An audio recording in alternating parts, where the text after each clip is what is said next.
Welcome to iHeartRadio Communities, a public affairs special focusing on the biggest issues impacting you this week. Here's Manny Munoz. And welcome to another edition of iHeartRadio's Communities. As you heard, I am Manny Munoz. Stress. It's something all of us deal with in one way or another for this reason or that, but the statistics on the number of Americans who are stressed out and getting burned out are concerning, especially because it seems to be worse among the youngest among us. Let's bring in an expert to discuss it. Dr. Leigh Richardson is a high-performance brain specialist, coach, and consultant. Dr. Richardson, I appreciate the time. Thanks for having me. So let me start off with this. All of us know stress when we're feeling it, right? But what is stress? Well, we do all know it, but we feel it differently. And so for me, if you ask me, how do I identify stress? It's when you can see it in their body. It's when their autonomic nervous system gets out of balance. And maybe it's that their shoulders are really tight.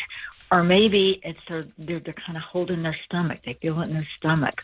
Or you can tell their breathing pattern is they're breathing short, choppy breaths because the body keeps score of everything that's going on in the brain. And so stress can look really, really different for different people. When you get into that autonomic nervous system gets thrown out of balance, you start riding the roller coaster.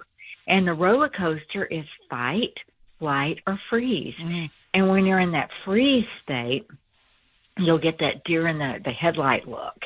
And when you're in that fight stage, you got some totally different energy coming at you. Right. So stress can come at you in very different ways.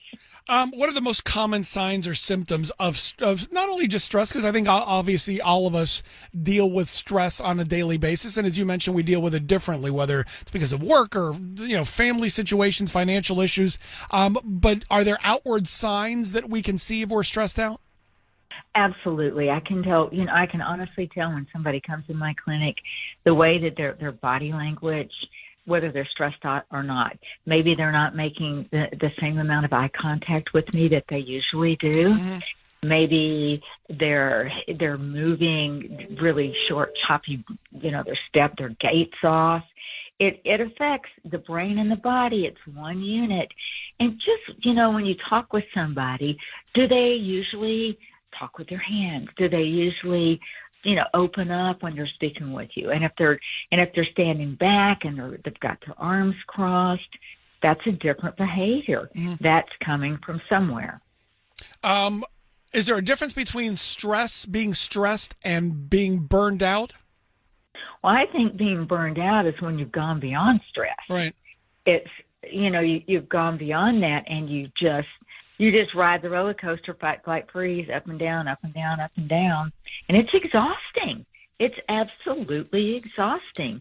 And what I see in my center, at the Brain Performance Center, when people are burnt out, they're not communicating with their family or their friends. They're not showing up at work. And they know that they're not showing up for themselves. And that's what's really difficult. Right. How does stress affect our mental health? Because it's not only obviously physical reactions that we get to being stressed. No, it absolutely. The brain and the body are one unit. The body keeps score of what's going on in the brain. And when we get stressed out, there's 4 things that puts the brain into a dysregulated state. Genetics is one, physical head trauma, emotional trauma, and stress. So depending on what's in your DNA, the 4 things we've talked about, when you get stressed out, you may react differently. If you've had severe head trauma, what I have seen in my clinic, and you get stressed out, you'll feel it. You will physically feel it in your head. And if you're more of you're stressed out and everything's in pretty balance, maybe you get nauseous. Right. I've had people come in and, I'll say, sit down. They're like, oh, thank you. So you'll feel it. And sometimes when people get really stressed out, they isolate.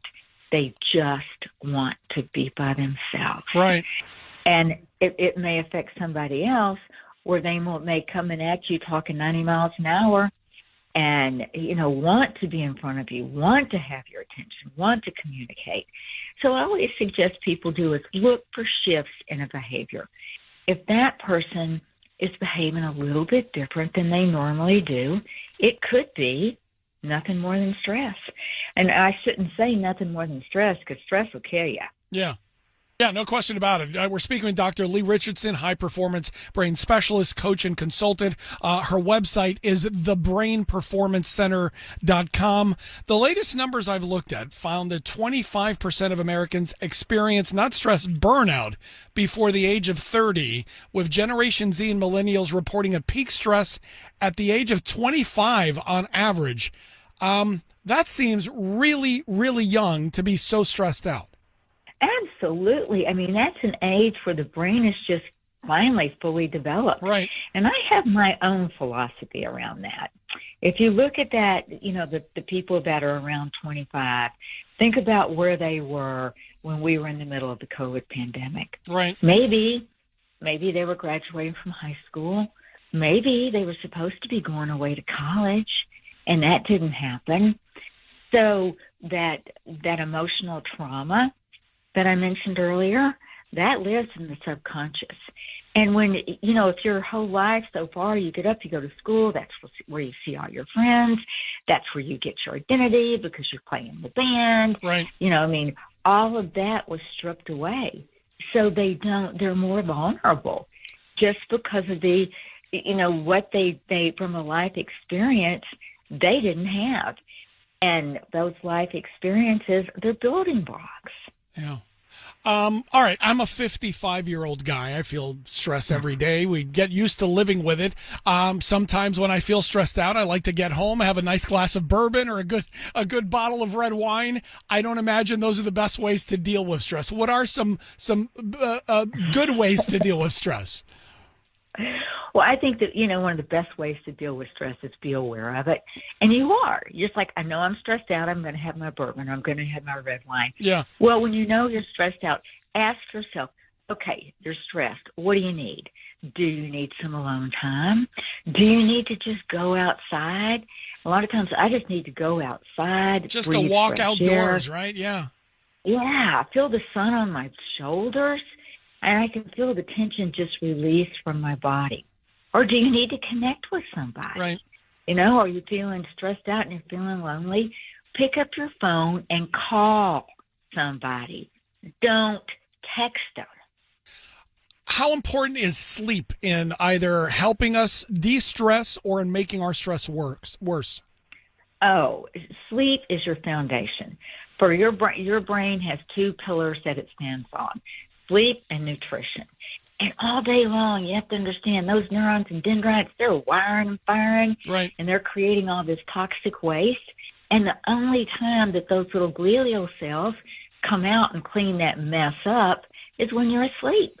So if you're not getting enough sleep, you're not giving the body, the brain, the opportunity to revamp and rejuvenate. And you're also not giving the body, because I know I just came home from these sprints. Right. And I woke up this morning and I was kind of stumbling around. I'm so clumsy. I'm just tired. Right. My body, it's just tired. So sleep, it is a foundation. And people say, oh, I can get by on 4 or 5 hours of sleep. You'd get by a lot better. Yeah. On around 7 or 8. What about diet? Are there certain foods that we should stay away from if we're stressed? And, it's amazing. This new diet has come out. It's the neuroprotective diet. And it's been a lot of research. And I'm really proud to say I'm on the scientific advisory board for that. They've done so much research. But my basic, and I'm proud to say my basic advice on diet hasn't changed. And that is, if it comes in a bag, a box, or a can, and it's good for a couple of years, it's not good for the brain. Right. Stay away from processed food. I mean, we've learned so much, blueberries, salmon, avocados. And now, thank goodness for the internet, Google, brain healthy foods. Yeah. It's not hard. Or look at the Vibrant diet. I mean, Google brings so much information to us. The last thing for you, we've heard so much over the last few years about mindfulness, right? And meditation, things like that. Don't want to get too much into the weeds on it, but how important is just, and you mentioned this a couple times, just being aware that we're stressed and doing the small things to kind of, de-stress a little bit, being mindful of the fact that sometimes we just need a break. How important is that? It is so important. And sometimes if you just hit the pause button and just say, I'm going to sit down, I'm going to take 5 long, slow, deep breaths. Mm-hmm. And you have to focus on that, to do that, to push the air all the way down to your tummy and that diaphragm. You got to focus on it. But you'll notice it changes your heart rate. Mm. And when your heart rate changes, it calms the whole body down. And if you can do nothing but take a few minutes, focus on your breathing, get your breath rate to dance with your heart rate, then you've created heart rate variability, and that's a sign of well-being. And a lot of people, they'll close their eyes, they'll turn to prayer, they'll put some music on, and they'll just kind of lose themselves in the moment. And that's almost, for me, that is almost like waking up and feeling so great. And it's 5 minutes, maybe it's 10. Yeah, don't discount the music and a glass of bourbon. Always does the trick for me. Dr. Leigh Richardson, a high-performance brain specialist, coach, and consultant. Her website is thebrainperformancecenter.com. Truly appreciate it for your time. Thanks for sharing your expertise. Thank you.